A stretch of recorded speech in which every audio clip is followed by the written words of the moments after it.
Assalamualaikum warahmatullahi wabarakatuh. Balik lagi di channel Sekilas Pinjol. Gimana teman-teman, kabarnya sehat selalu ya untuk kita semua. Di video ini singkat aja nih, langsung aja saya akan bahas masalah aturan OJK tentang 90 hari kalian yang sudah gagal bayar. Pasti kalian sudah pernah ya mendengar informasi ini dan sering banget dibahas oleh youtuber-youtuber yang lain, atau saya juga pernah membahas masalah video ini tentang masalah video aturan 90 hari. Kalian juga baca-baca di artikel atau di sebuah portal berita yang lainnya gitu, bahwa ada informasi gagal bayar lebih dari 90 hari tidak boleh ditagih lagi. Nah, sejak terhitung dari tanggal jatuh tempo, ada larangan setiap penyelenggara pinjol tidak memperbolehkan melakukan penagihan. Maksudnya melakukan penagihan secara langsung kepada penerima pinjaman yang gagal bayar itu. Nah, setelah melewati batas keterlambatan lebih dari 10 hari. Nah, dihitung dari tanggal jatuh tempo pinjaman. Jadi, setelah 90 hari kalian gagal bayar di pinjol, sudah tidak boleh ditagih lagi. Itu banyak beritanya. Kalian boleh baca searching di artikel di Google deh. Tetapi setelah lebih dari 90 hari, maka si pinjol ini tidak dilarang menggunakan jasa pihak ketiga. Pihak ketiga adalah perusahaan yang bergerak di bidang proses penagihan hutang piutang, di mana perusahaan tersebut tetaplah harus diakui oleh OJK dan berbadan hukum secara resmi. Dan yang jadi salah satu keuntungan pihak aplikasi pinjol untuk melakukan penagihan melalui pihak jasa ketiga ini. Dan yang jadi catatan juga, pihak ketiga itu seharusnya tidak boleh asal-asalan untuk memilih DC yang memungkinkan akan bertindak hal yang tidak menyenangkan atau di luar etika penagihan kepada nasabah yang gagal bayar. Tapi kenyataannya banyak oknum DC yang mengancam kreditur yang gagal bayar dengan cara yang tidak sesuai dengan SOP. Jadi kesimpulannya, pihak aplikasi pinjol ini sudah tidak bisa lagi menagih kalian selama gagal bayar lebih dari 90 hari. Tetapi setelah 90 hari kalian masih ditagih, berarti adalah pihak ketiga, yaitu pihak jasa penagih, bukan dari pihak aplikasinya.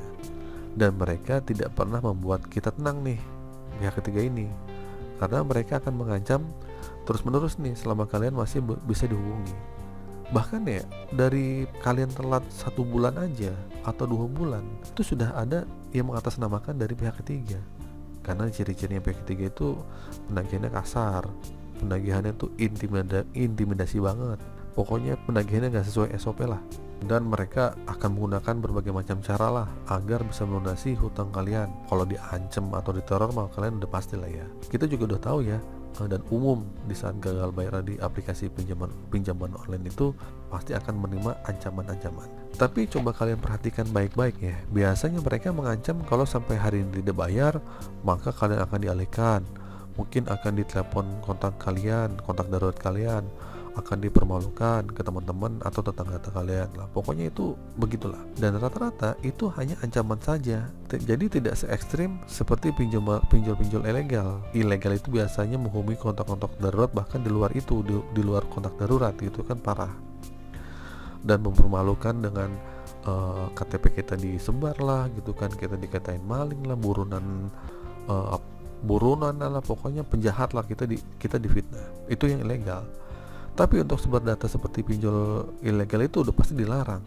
Nah, pinjol yang legal karena mengikuti, tapi berupa ancaman aja, tapi tidak berani untuk benar-benar mensebar data. Sebar data dia itu cuma sekedar untuk melapor ke kondar-kondar aja, atau di luar kondar, atau nyelonong ke medsos tapi tidak menyebutkan nama aplikasinya. Atau kadang kita dicat secara nggak bener, kita dikatain anjing lah, dikatain apa gitu.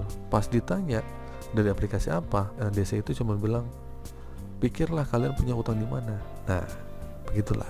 Intinya si DC melalui chat yang kasar itu ciri-cirinya itu udah pasti pihak ketiga. Ya. 90 hari pun kalian tetap ada ditagih ya, tapi biasanya 7-8 bulan ini rendah.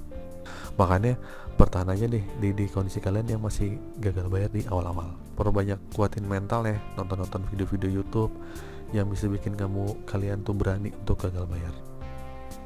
Sekali lagi saya ingatkan ya, untuk teman-teman yang belum mampu melunasi hutang pinjol ya, kalian gak usah pusing-pusing ya kan, dan kalian juga tidak perlu takut.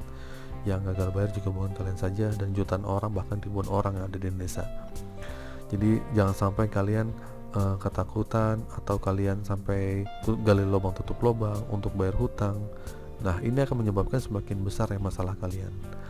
Oke, itu saja teman-teman video kali ini. Semoga video ini bermanfaat. Akhir kata, assalamualaikum warahmatullahi wabarakatuh.